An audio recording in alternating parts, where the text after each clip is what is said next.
a playlist original.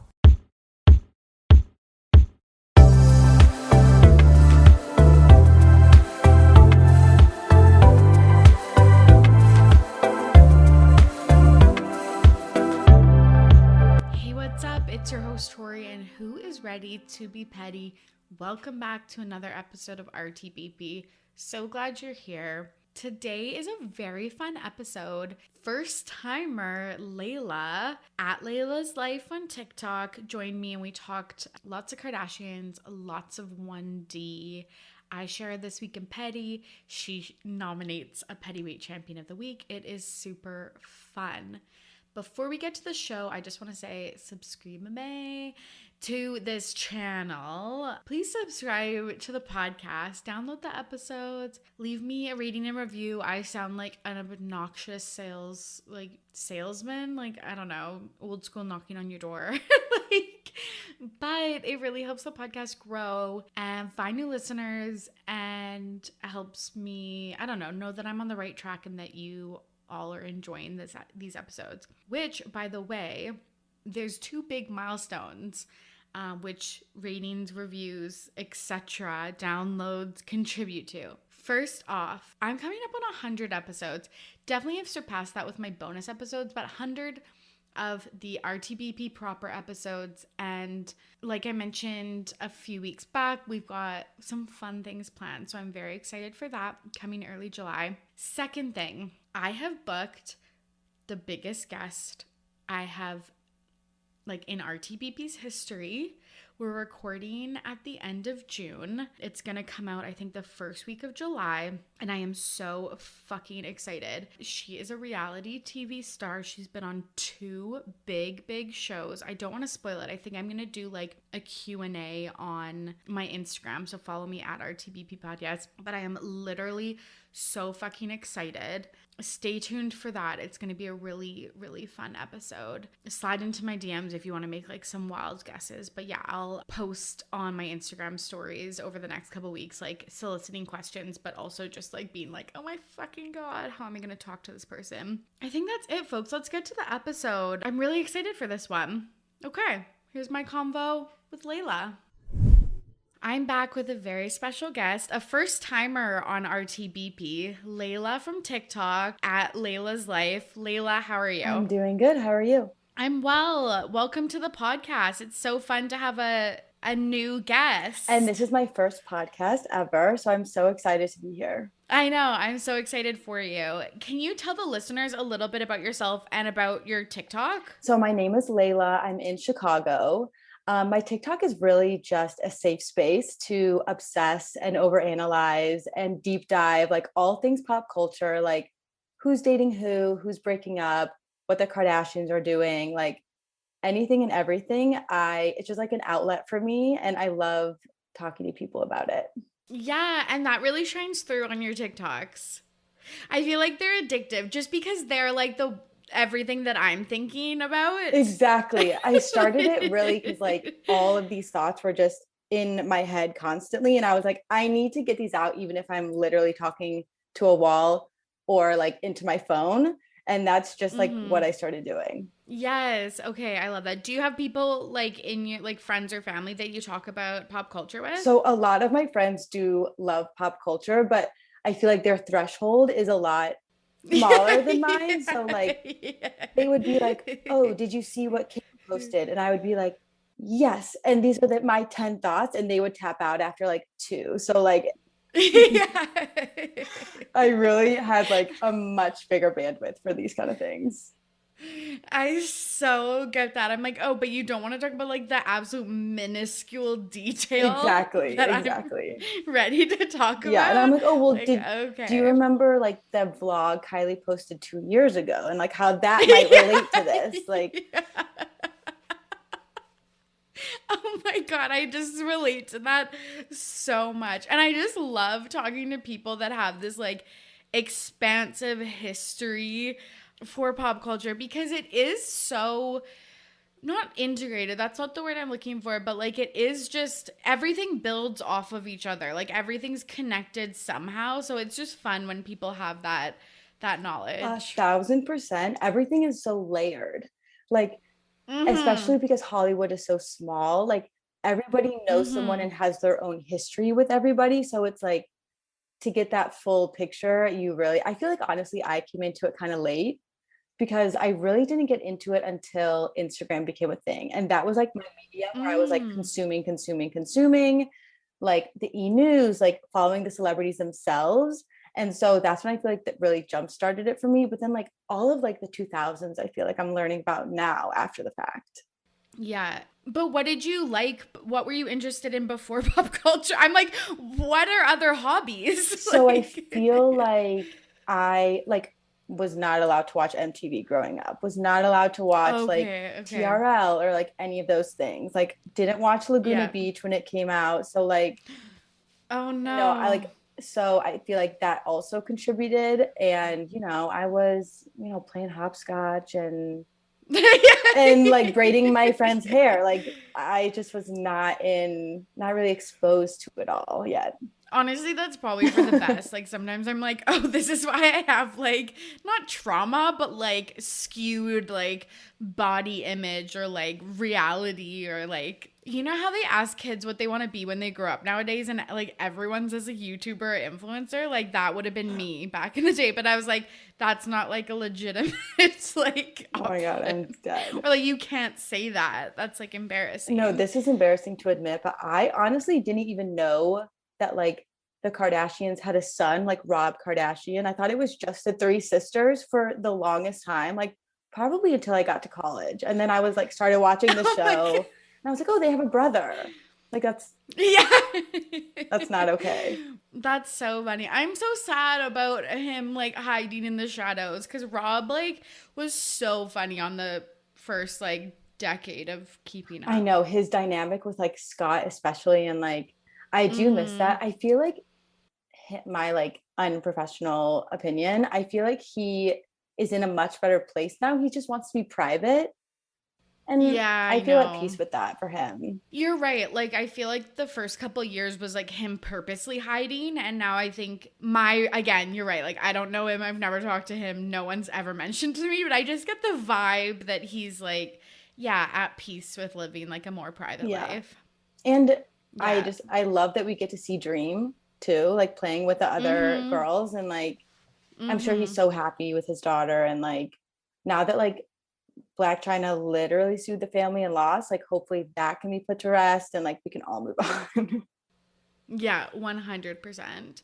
You talk a lot about your like the Kardashians on your TikTok. Are they your favorite people to discuss? So I do talk about them a lot, especially lately, because they have just been Mhm. popping off like one thing after another. And like that's what I've really been consuming personally.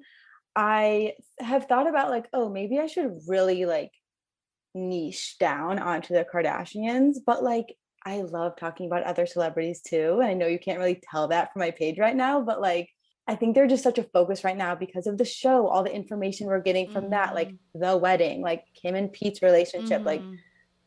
we're just getting so much. So it's like a lot to keep up with. And honestly, the other celebrities are just like not doing that much right now. Okay, that's how I feel too because I feel like pre like 2021, I also talked about more of a variety of celebrities and then I feel like in the past year it's like there's not one episode that goes by that they're not one of my like topics and I do feel like they have really doubled down on just being like super public and just like have a million projects and all of that type of stuff but yeah, I also want to talk about other people, but you're right. It's hard because I don't read anything else. Or it's just like in comparison, it's just like not that Mhm. exciting, maybe. I've been trying to think Yeah. about like why I haven't, because usually it would just like come naturally and I would see something online and be like, oh, that's interesting. I'll talk about it. And now it's just like nothing is really like sparking that urge in me. So I know. I know. I don't know why. Like even I saw Brad Pitt was like suing Jennifer Aniston, Angelina Jolie about like their vineyards and I was like I don't even care about this. yeah. Like I just want to see like the pictures of Kim and Pete in like that weird alleyway and like lately. I don't know. Yes, I think it's like outside the Skims offices and they're like doing photo shoots. Yeah. Same Yeah. though. I also saw that Brad Pitt story and honestly I was just like, Brad, why are you doing this? I know. I know. Let's chat about the Kardashians since we're Yeah, already let's do it. here. Kim Kardashian just launched, or I released information. I don't think it's launched yet, but her new skincare line, Skin by Kim. What do you think about this? So this is like a rebrand of her previous like beauty line, but she's kind of transitioning to Yeah. skin. So in a way it's like Yeah. a brand new thing, but also like not at all. Yeah. I think I have like so many thoughts on celebrity skincare brands in general. Tell me all of them. Okay. Like I same. Okay. So in general, like it just bothers me when celebrities launch skincare lines and I don't get why that's the go-to business. Like them as a celebrity have like the world is their oyster and everybody is choosing makeup or skincare. And I don't get why, what is the draw to that? Like Shay Mitchell started Bays, the like luggage company, and it's so Hmm. successful. And a lot of people don't even know that she's Yeah. behind it. And yes, and I Yes. feel like these celebrities could be doing so much outside of makeup and skincare.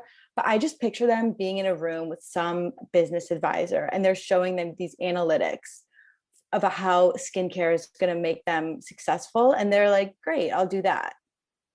And like they all talk about how they're so involved and they've spent so much time, aka like one single year, like working on this and developing it, and like how it's so great and it's going to change your life. And it's just like, well, it actually took me a long time to get my skincare routine down, and like I don't know why I should buy your products when like you probably don't even use them.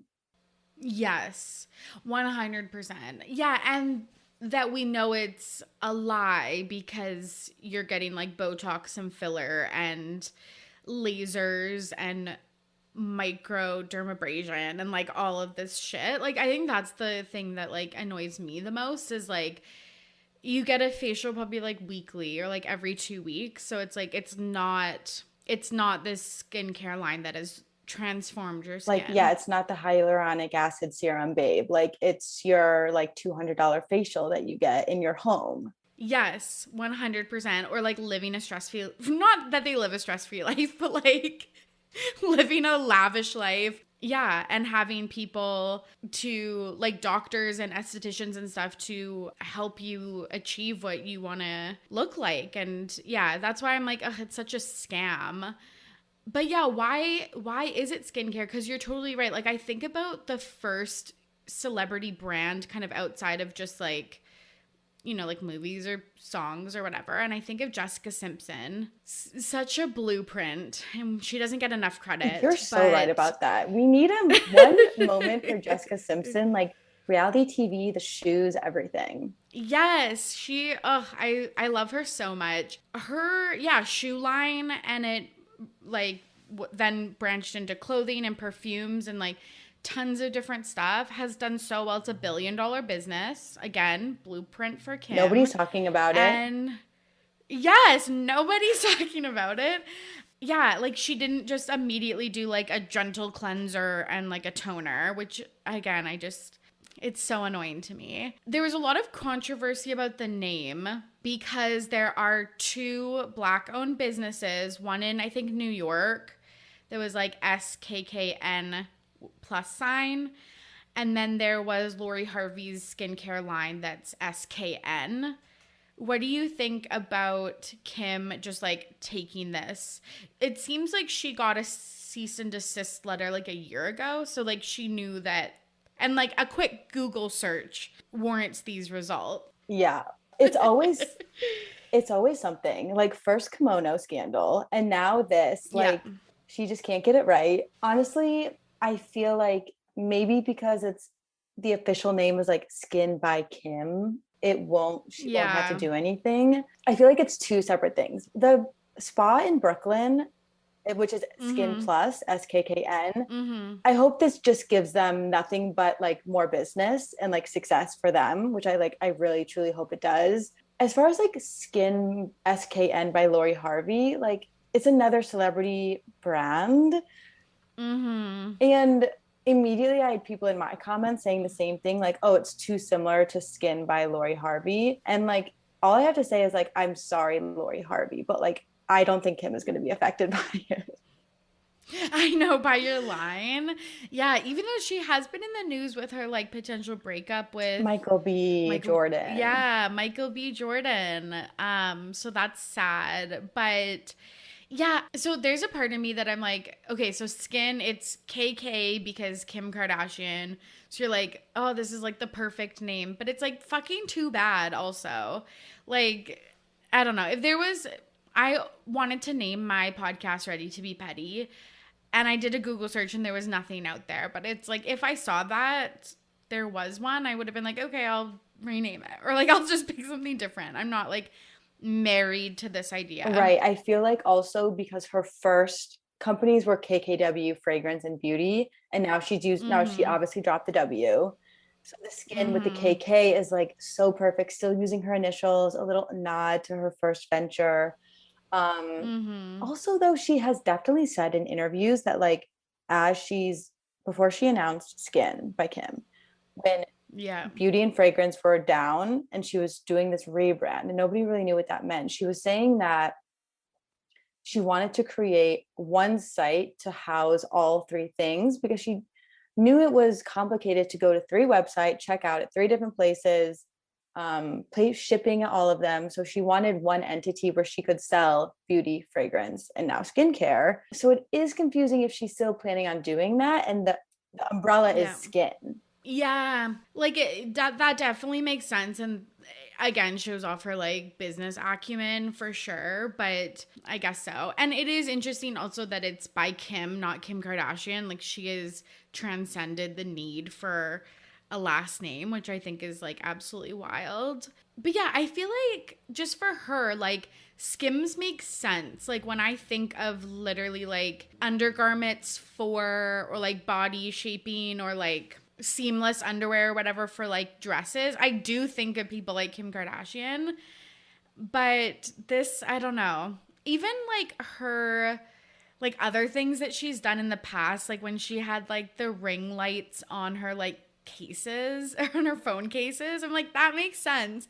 This doesn't make sense to me per se. I think it only makes sense in the way that like she is so known for her beauty and her image.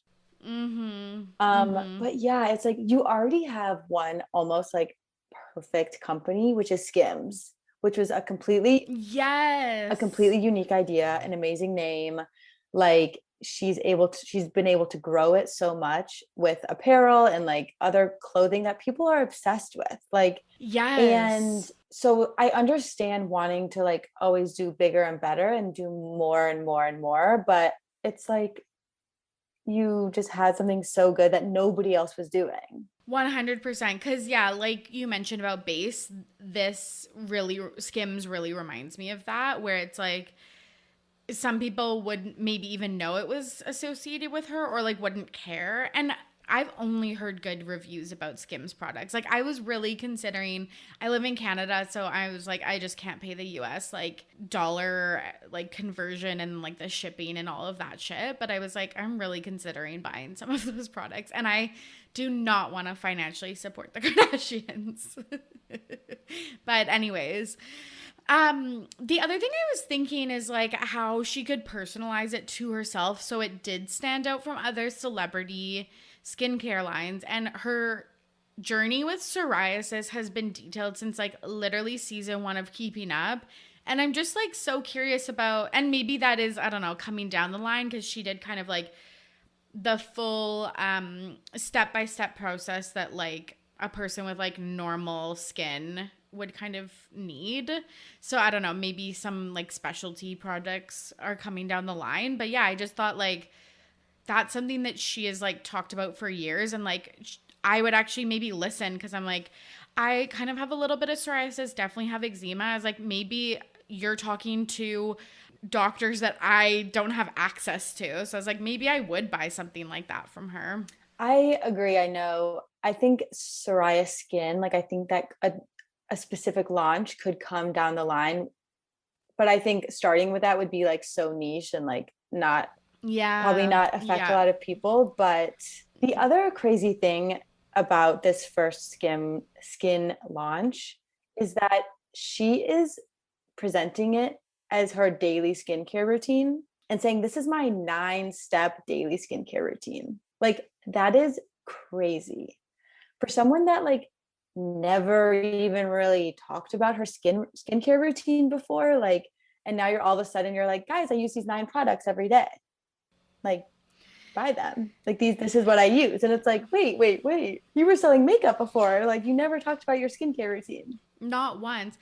But skincare is so in. I feel like makeup, not that it's ever going to be out, but like in the past 2 years, like skincare is definitely having like a moment. Oh, 1,000%. And she did have that whole like vampire facial moment. So I guess there's like Yeah. stories here and there, but that was the other thing where it's like, okay, like the whole like allure of like celebrity skincare is like use these products and you'll look like me. But it's like use these Mm-hmm. 9 products and I'll like maybe look like you or whatever. I Mm-hmm. don't know. It's a lot. Yeah, and the price if you bought every single product is like over $300. I think like Oh, it's $360. like over $600. That's so steep. That is so steep. Also, like a mini this week in Petty, I actually did get a facial like 2 weeks ago. That esthetician was like, "Oh, this is," because I was like, "I'm looking for a new vitamin C like serum." She's like, "This is the one that I used for you," and I was like, "Oh, great." She's like, "I'll give you a sample. You can come back if you liked it." I'm like, "Okay, for sure." Looked it up online, $192. I was like, "Girl." I fucking can't. I actually considered it because it was like a dream product, but like $192. I was like, she's like, what are you currently using? I'm like, the ordinary $8 one. Like, Yeah, like all respect to people who drop hundreds of dollars on skincare, but it couldn't be me. Like I am a CeraVe mm-hmm. girl. Me too. Me Um, too. Live and die. yes. Okay. So I want to say people freaking out about the price. One, I think people are forgetting mm-hmm. that like skincare is expensive. Like she didn't Yes. invent expensive skincare. Like I went on Sephora just do a little research, and Mm-hmm. if you like search like most expensive to lease, like some of the products are like $200 to $300 each, which is Yes. insane. I'm Yes. not saying it's not, but like there are people out there who will drop hundreds of dollars on skincare, and that is who she is marketing this to. Um, and two, I will say that like I feel better about Kim selling me a like $600 skincare routine because like that's what she would use. And it's like so much more authentic Mm. and than like every other celebrity who's selling like $30 to $40 products that like they probably don't use. That's such a good point. Like Millie Bobby Brown. Like I see hers in the drugstore and I'm like Right. I just always think about her video where she like pretended to use it with like a filter on her face. I know Like, that was crazy. that was so crazy. Or like Jennifer Lopez being like, I just use olive oil. So like Honestly, I think Jennifer Lopez shot herself in the foot telling everybody that she just uses olive oil. And then she's like, oh, just kidding. I'm coming out with skincare. And it's like, Jen, you told us you used olive oil. So, like, what is the totally. truth? Totally. Yeah. And I feel like people were like, oh my God. And I'm like, people definitely use types of oil on their body and their face. Maybe not olive oil, but like, that's not like, I don't know, so out of this world. Right. Like, facial oil is super common, but like, to Yeah. put cooking oil on your Yeah. face, I'm sorry, that would clog your pores. Yeah, 100%. I definitely live, I feel like, in a city that's like very like pro coconut oil. Okay, I think coconut oil had a moment like That's it. a couple of years ago, and like and everyone was like put it on everything, and like I think it works really well for hair, and for skin it like broke everyone out. I think that was Mm. the consensus. Yeah, yeah. Yeah, I was like, okay, you can put it on your like kneecaps and your like elbows. Like that's the only place you should be putting Yeah, this. Yeah. What did you think of the packaging? I think the packaging is so Kim. Like she's really carved out this Mm-hmm. like specific aesthetic that is so closely aligned with just her now. Like it's her home, it's Skims, it's her airplane, like, and now her skincare packaging. Like, I think it's so smart. She's just like this, like neutral, very simple, clean lines. Is just, you automatically think of her now. Yeah, that's so true. And one cool thing about the packaging is it's like reusable. So I guess you buy like inserts, but the like outer part is yeah, can just be refilled, which is really cool. Yeah. Will you be trying any of the products? I mean, if I had an extra couple $100 laying around, I definitely would. Not gonna lie, I'm like tagging Skin on like all my TikToks. If they want to send me anything, I'd be more than happy to talk about it. Yeah. I don't know. I'll definitely keep an ear out for like the reviews and like when people try it, like maybe not the first drop, but like, you know, further down the line, if there's like a standalone product, I would try it. Yeah. Yeah, me too. I'm gonna wait for till the reviews come in.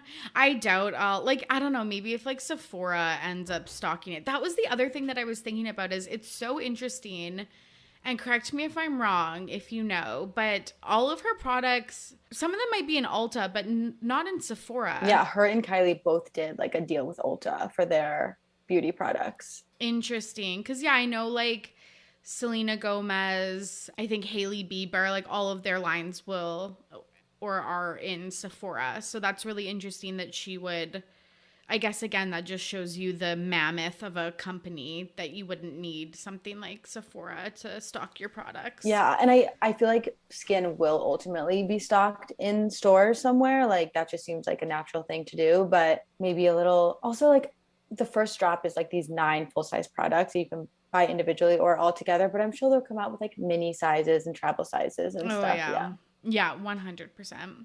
Okay, let's move on to Liam Payne. He's having I feel like he's having a tough time, and this week in particular has been rough. Okay, so I hadn't been following Liam Payne. I don't think anyone has been recently. Like, it's a very hairy and even like Zayn-centric like news cycle. But there was first the scandal where a video of him was on, I believe it was like Instagram, of him and another woman, and everyone was tagging his fiance. And then she directly commented, "Hi everyone, like stop tagging me. This isn't me." Basically alluding to him cheating on her. Then he was like, "Okay, time to go on the Impaulsive podcast and just like lay it all on the line." Like, what happened? Like, what was the tipping point for Liam Payne to just be like, "Hi, it's time for me to just like drum up some news headlines"? I don't know, but somebody said like, oh, he went on Logan Paul's podcast to like distract from the Beyonce drama. And honestly, yes, I think that was me. Oh. It might have been me. Oh no, I think I just retweeted someone or posted on my Instagram someone's tweet. Okay, yes. Honestly, I think that's giving him way too much credit. Yeah. Like after, because he's not like media savvy. No, the worst part about this whole thing is that I had to listen to Logan Paul's podcast. I know. Oh my God. I'm so sorry. No, but like I'm committed. I'm like diligent in my like pop culture research. So like I did my due diligence and I listened to it. It was like the least intelligent thing I've ever listened to. And part of me is like, that was embarrassing. Never stay inside for at least 2 years. Yes. Like you're done. And then part of me was like, yeah, tell us the tea, like tell us what's going on, like tell us the behind the scenes. It's been long enough. The band is like gone now for it's been however many years. And like he was like really like an open book kind of. Yeah, that was interesting. I was thinking that in like a historical way, that like all of the 1D members have been like weirdly quiet about the breakup and their time together, which I don't know if like maybe, especially in the first couple of years, they're like, well, there could be a potential reunion. Now, obviously, it's been so long, and like I just don't think that that's in the cards for them. But like I remember when the Spice Girls broke up, they very openly talked about like not all of the details, but like pretty in depth about like what happened. So I don't know. I just compared it to them, and I was like, oh, this is like pretty historical. Yeah, I feel like the One Direction stans are super intense. And so I Yes. can imagine that the bandmates just like didn't want to put fuel any more fire than Mm-hmm. was already being fueled by them breaking up or going on hiatus. So maybe they just wanted to stay quiet because of that. But and now I feel like they're at a point where it's like a lot of them just don't want to bring up old shit. Like there's so much past that. They're on to bigger and better things. Like they don't need to talk about some like scuffle that happened backstage. I know. Oh my God. So let's get into like the details of the episode. I went on a walk with Kirsten McInnes. She was on this podcast a few weeks ago, and she hosts another pop culture podcast called Mess Magnets. And she was like, how am I giving this man like a download and like an hour of my time? Same. And I was like, same. Yeah, like I was like, I so badly like could just never watch this ever again or listen to this. So a few of the like egregious things that he said. The first thing was that he claims that he was the face of One Direction, and Simon Cowell like kind of put the band together around his like image and voice. Do you think there's legitimacy to that? So this was the big headline. And when you Mm-hmm. listen to it in context, he basically tells a story about how before he auditioned and was eventually put in One Direction, he auditioned on the X Factor 2 years prior and he got Yes. eliminated. And Simon Cowell was basically like, I know it didn't work out this year, but like come back and like I'm going to work something out for you. Which Yes. is which I feel like Simon probably did tell him that.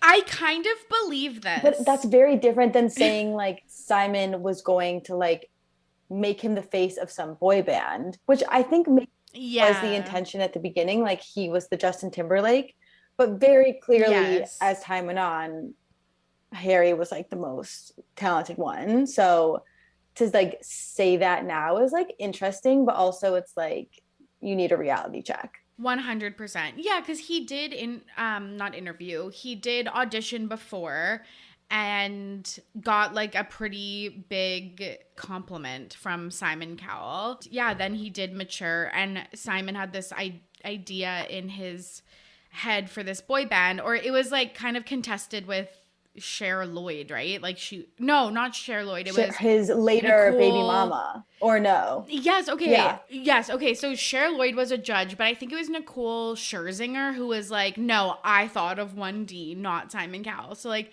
that's, I guess, debated maybe, or just maybe just for Nicole, it's debatable. But I do, like, kind of agree with this. Do you remember, though, at the height of One Direction, was Harry the most beloved? Because, like, I kind of like he is now, obviously, but sometimes I'm like, do we just have like, are we like putting a 2022 lens on 1D? Because I remember them like pretty equally being beloved. I was definitely not at the forefront of the One Direction fan club at my high school. But I specifically remember a girl in gym class like brought out the CD and we were all looking at it and like picking our favorites, like who we thought was hot. Yeah. And yeah, like there Yeah. was definitely like, oh, I think Liam's the hottest. I think Zayn's the hottest. I think Harry's the hottest. I like the blonde one. Like Yeah. there was definitely a good mix. And like Yeah. um as far as like who got the most like solos or whatever in the songs, like I didn't really pay close Yeah. attention to that. But No. now people are saying Harry eventually got like Liam got them at first, but then eventually it transitioned into Harry. Yeah, I guess that makes sense. Yeah, he definitely is the most successful, but I'm like at the time I'm like it's also hard because Harry was my favorite. Like I had a Harry bobblehead. Yeah, I think I was very much torn between Harry and Zayn at the time. Yeah, Yeah. Zayn was a And cutie. honestly, Yeah. knowing me in high school, I probably said Zayn because that made me feel like edgier. Yes. Oh my God. Zayn girls were always like, it was very, I hate the word pick me because I feel like it's rooted in misogyny, but I feel like it's very like, well, I'm the quirky Zayn Yeah, girl. like Like, liking Harry was very mainstream, so I was like a little different, you yes. know? And like Louis, like, where are the Louis girls at? Like, I mean, there are a just, select few, and we keep them close to our hearts. yeah, absolutely. One other thing he said was he almost fought two of the members backstage and like threatened to like break their fingers, which was obviously like such like he obviously exaggerated the truth, and so people were kind of guessing who were the members that like held him up against the wall. Who do you think it was? Honestly, Zayn. Yeah, yeah, I heard yeah. he didn't like specifically name who pushed him up against the wall, and people are like, "Oh, it's Mm-hmm. Harry," and like he doesn't follow Harry on Instagram, and like we're speculating all these reasons. He probably doesn't follow Harry on Instagram because he's like jealous and like doesn't want to be reminded of his own Yeah, failures or like yeah. lesser success.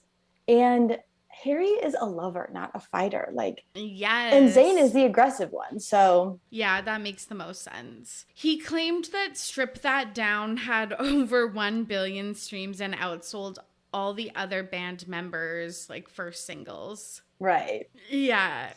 I feel like I'm gonna get like canceled for this, but I feel like you know where this is going.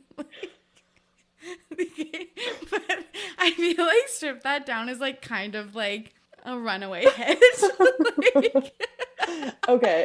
it's literally like the worst song ever, but literally I like Loki kind of like Okay, it. honestly, like having Quavo on it makes it way better. Yes. I will say that. Yes. Also, I was impressed that it was written by Ed Sheeran. Mhm. And Mhm. once I heard that, I was like, oh, it's very like his vibe. It's very like Mhm. the lyrics are like boy band trying to be like sexy and mature, but the Yes. song as a whole is kind of kids bop. Yes, it reminded me of when Justin Timberlake, like when NSYNC broke up and then he released, I think his first hit was Girlfriend. Hmm. And it was also trying to be like really like sexual and stuff. And it was just like not, I think at the time I liked it, but now I don't know. I don't think it aged well. Yeah, so I gave Logan Paul a download by listening to his podcast, and I also gave Strip That Down for Me a stream because obviously I had to listen to that again because I hadn't listened to it since 2017. Yeah, 100%. And I would love to know, I like looked up the total number of streams on Spotify, how many streams I had Hmm. like a week ago. Because I guarantee you everybody like was like, oh yeah, what how does that song go again? And they listened to it. Oh my God. Yeah. I wish we could find out that information. I bet we could. Maybe I'll look up like its Google search history, like Yeah. trends. Yeah. Cause I'm like, you can't compete with Slow Hands and I Don't Want to Live Forever and Sign of the Times. Like that was in fucking Bridgerton this year. I Like, mean, yeah, there's no competition. no. Like I like kept reading and re-listening. Like he said 1 billion with a B, Yeah. right? And I Yeah. was like, okay, so it has, for whoever's curious, it has almost 900 million streams right now on Spotify.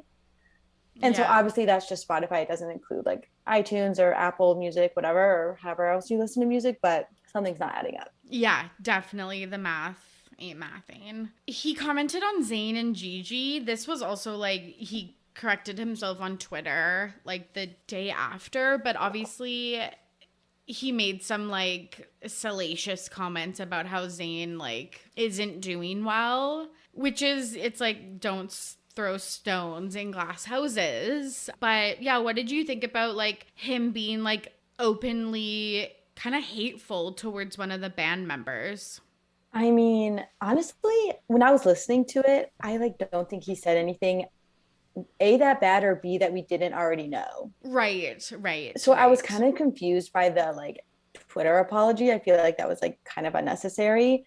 But then he goes and says that Zayn is his brother in his apology. And I'm like, is he though? Like, I feel like he was really just trying to like say anything to like appease the masses and like calm everyone down. But I don't know. I really don't think he said anything that we didn't already know. Yeah, I think it was like why it blew up so much is just because, again, they don't seem to talk shit about each other. And this was like, I feel like the first time like we maybe saw like a crack in the veneer. And like so many people on TikTok are like going back to old interviews and stuff and being like, now everything makes sense. Okay, yeah, that's so interesting. Because he did say like, oh, we hit it really well, but I'm sure like now that we know, we'd be able to see like little facial expressions and things like that. Yes, or even there was the music video. I can't remember for what song, but they're walking down the boardwalk and Zayn and Liam get into like a tussle. And I was like, maybe there was like real feelings behind that. Like Caught on camera. oh my god.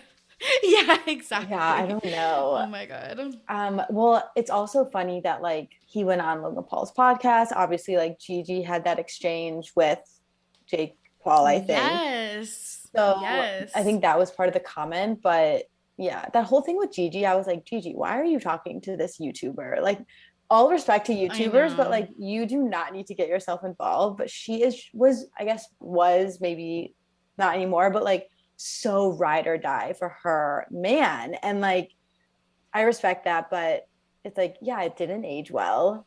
Clearly, he's on the outs with your family now, and Liam brought it up. I don't know. Also, I think it's like Logan Paul and the other two guys on that podcast were really just like goading him, baiting him to like say something shitty and dramatic. Yeah, that is like again so classic of these boys, just like obviously plying him with liquor. Like they didn't like he was asking for drinks himself, obviously, but like I feel like once you get going, you could just like overconsume.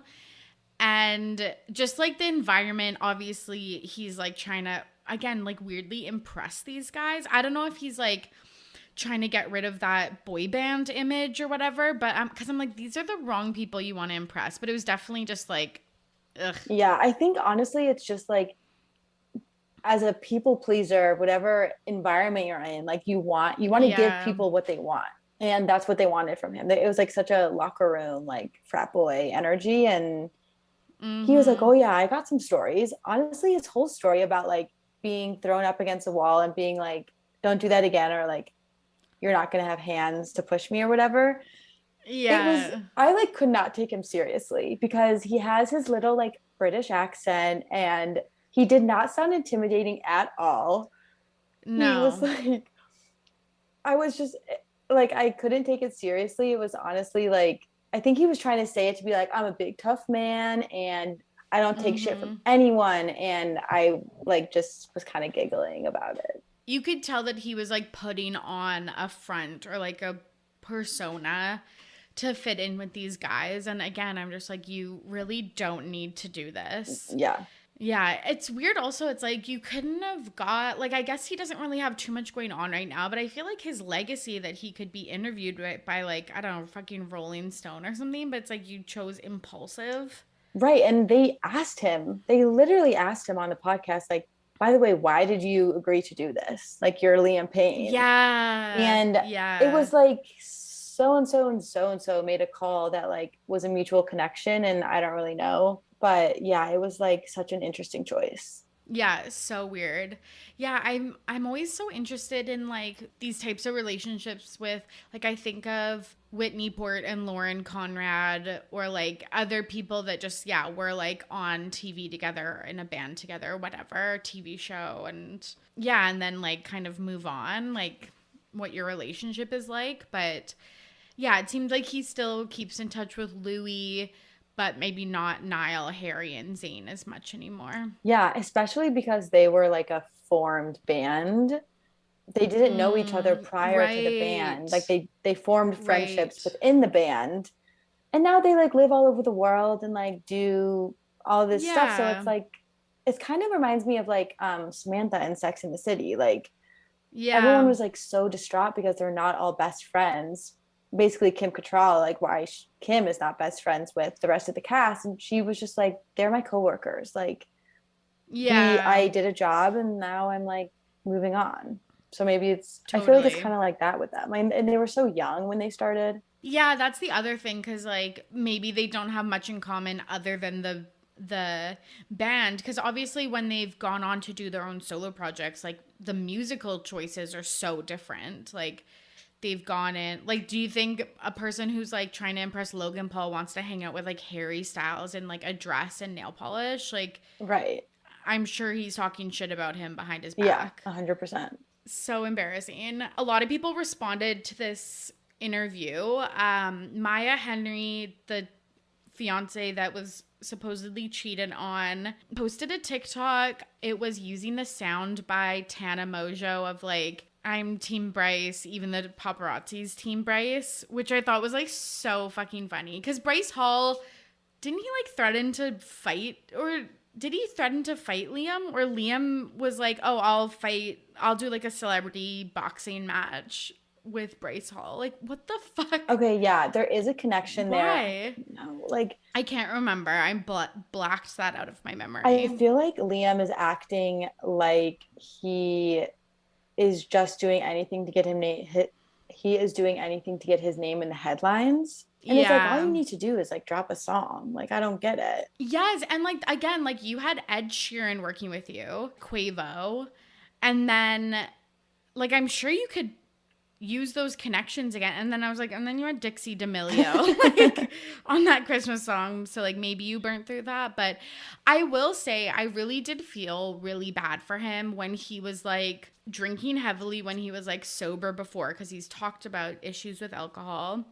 And then when he was, I forget the producer he talked about. Was it Ed Sheeran? I don't think it was, but he was like, I was so, like, I lacked so much self confidence that I was set up with these, like, this amazing producer or whatever, songwriter, collab. And I, like, literally couldn't do anything because I was, like, so unsure of myself. And I was like, that's really fucking sad. I know. Okay, was it Pharrell? Or was Yes, okay. it was Pharrell. Thank you. Yeah, I Yes. remember him saying that. And yeah, I mean, I can't imagine like what they all collectively experienced in One Direction. Like, as much as it was an amazing, successful, obviously, like launching pad for them, like, they also experienced like a Mm-hmm. lot of really horrible things that, like, I'm sure altered their lives forever in like a really dark way. And so I can, like, for the same reason why Zayn, like, doesn't like performing anymore, like the anxiety induced with that. Yeah. So I'm sure they all have their own little like mental health things that are a result of this, but it's sad. It is. It truly is. Anything else you want to say about Liam Payne? I just hope I'm thinking about Maya Henry, and I wish her Yes, all the yes. best, and I hope she finds a good man. Me too, absolutely. Okay, we're at the part of the show where Layla is going to nominate a Pettyweight Champion of the Week, who is someone in the media who did something petty and it was iconic.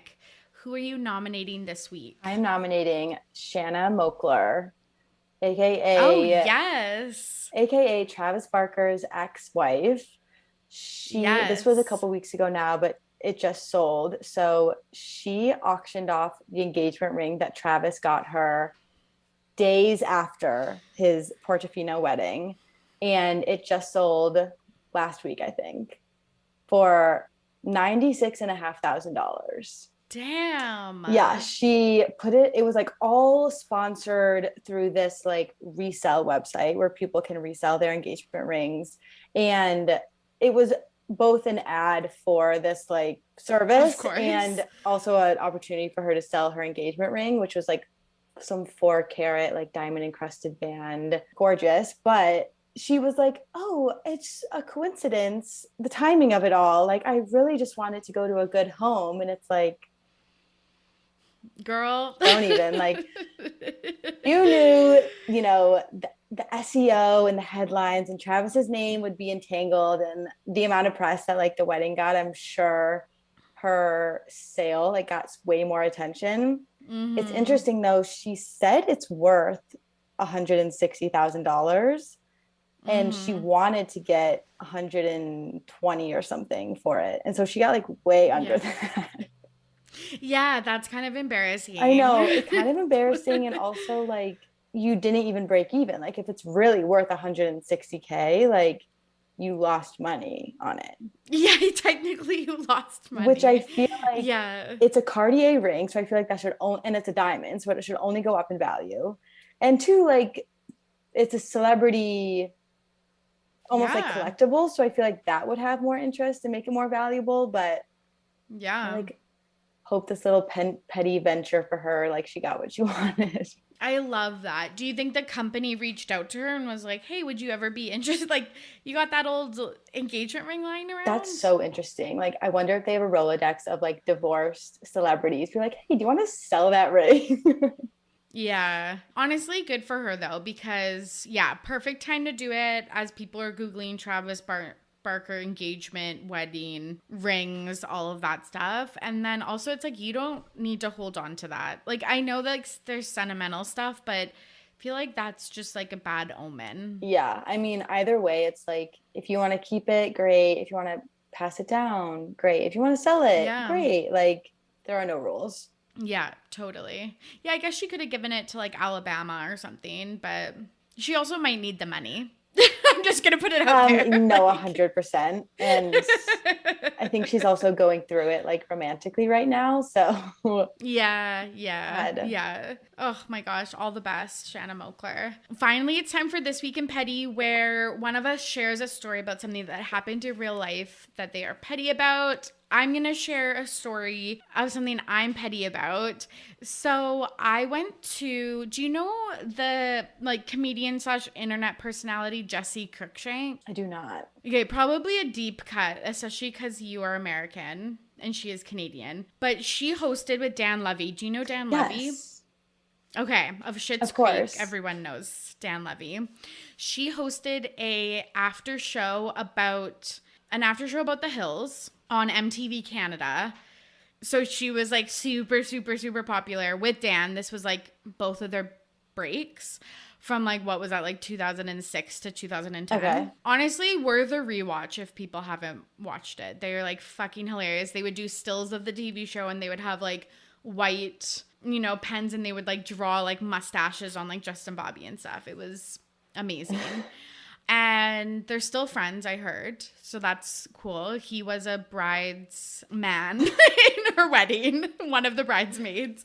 But she is on a Canada-wide tour, a comedy tour. This is way too much information for this story. But like all of those details weren't necessary. But I went to her comedy show in Vancouver. It was like 400 people, mostly women, and definitely like from the like 25 to 40 age range, because it's people that enjoyed her from the after show and who enjoyed the hills. I think they did a little bit of Laguna Beach too, but it was mainly the hills. She recently became a mom, or she has like twins that are like maybe 3 years old and a child. So it was lots of mom content. Drinks were flowing. There was like 2 bars in this theater. And it was very like mom's night out, like everyone. And like it's not post-COVID, but like maybe a lot of people's like first show after COVID. So everyone was getting a little tipsy, and it's kind of a variety show, comedy show. And she was playing this game where you would describe your underwear, and this sounds so dumb, but it was really funny at the time. You describe your underwear and she tells you if you're married or single, or in a relationship or single. And so you're supposed to be like, oh, like, like like they're gray cotton briefs, and she's like married, like, Yeah. So she's just picking people from the audience that have their hand up, and she picks this woman and she goes, I'm wearing black briefs, but I'm married and I have kids, so I don't have sex. Also, I hate my kids. And everyone goes like completely silent, and we're like, oh, she meant that. Like, that wasn't like a joke. I actually want to do like a wellness check on her kids.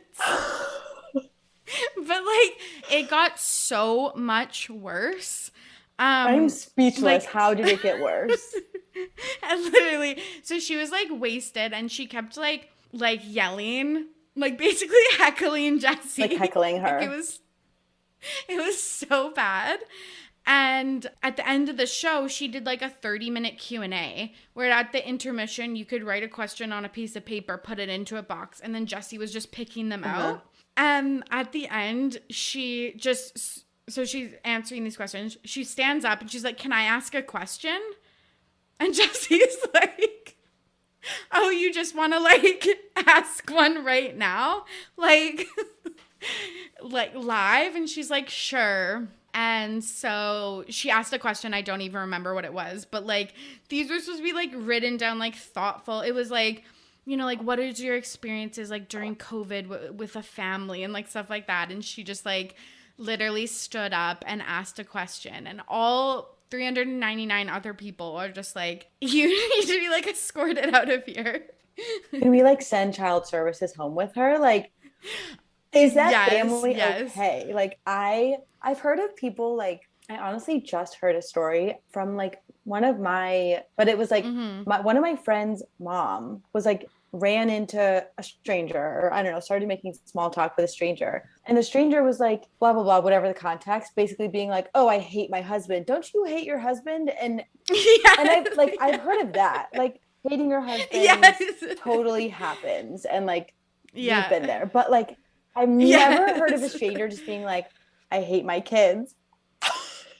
Yeah, and it was like so deadpan. It wasn't like, haha, kids are difficult. Like when we were homeschooling, or like, you know, like I have a 3-nager and like it's tough, or like all that shit. Like it wasn't that. It was like, "I hate my kids." Yikes. And we were like, this is like a fun show. Yeah. Like we're talking about, you know, just like fun shit. And it was so weird. But yeah, it was like, I think it's like those types of people that it's like, it's so real for them that it just like slips out in like seemingly normal conversations, or you just get the urge to tell 400 people and like a famous person your business. It is so funny. Go ahead. I feel like it is a real thing to like spill secrets to a stranger. Like there's something like therapeutic about that.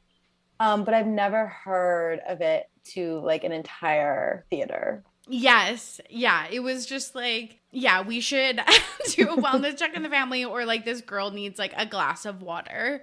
Oh, 1,000%. And like a vacation. Yes. There's also a point in the show where Jessie, this show sounds insane. It was very tame, but where she asks people in the audience to take off their bras and put them on stage. Classic. And like casual. Any show. And she does like not a tarot reading, but like she would do like a reading about each bra that came on stage. And of course the drunk girl just like whips hers off. She's sitting literally in the middle of the theater. So she had to, you know, when you like awkwardly have to like walk past 6 other chairs, she's like to run to the front. It was horrendous. But the best part was Jessie after the show on her Instagram. I don't even know if this is the best part, but she posted an Instagram and she said, "Thank you to my friends, my family, that drunk girl in the 5th row, and everyone who came out to make my hometown show so special." So she like obviously was also impacted by this drunk girl. Oh my God.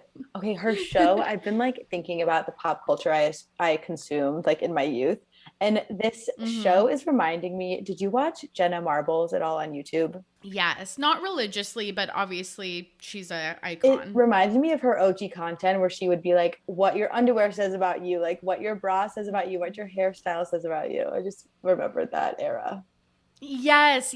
It was very much like, even we see those on TikTok nowadays, but yeah, it was very much that, but it was really funny. And I'm like, this is wild that this is so funny and you are like making this up on the spot. Like, obviously there was parts of the show that were written before, like a, you know, comedy set, but the stuff with like the bras and the underwear and stuff like that, I'm like, it would be different every show. So it was really funny. But yeah, petty about the drunk girl in the 5th row. You love to hate the drunk girl in the 5th row. Same. At one point I was like, I kind of wish that was me. Just like she just like fucking like like no holds bar, just like went for it. Like But I would be totally on board with the drunk girl in fifth row if she didn't hate her kids. I know, same. I know. Yeah, it was alarming. There was like an audible, it wasn't a gasp, it was like a silence fell over the theater. Yeah, not okay. Yeah, not okay at all. Okay, this was so much fun. Thank you for coming on. Thank you so much for having me. I had such a good time. Good. I'm glad. Where can the listeners find your TikTok and anything else you want to plug? So on TikTok, it is at Layla's Life, LeilaHlife. I do have an Instagram. It's very new. I just started it. I'm not really sure what I'm doing with the Instagram yet.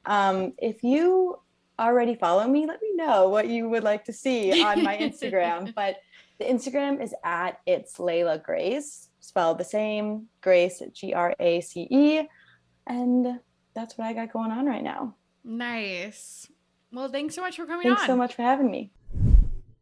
And there you have it. Thank you so much for listening. And thank you to Layla for joining me on today's episode. If you would like to submit a topic for me to discuss on the next episode, you can slide into my DMs at RTBP Podcast, Twitter, and Instagram. And I did start a TikTok. I will be posting shortly. Fuck.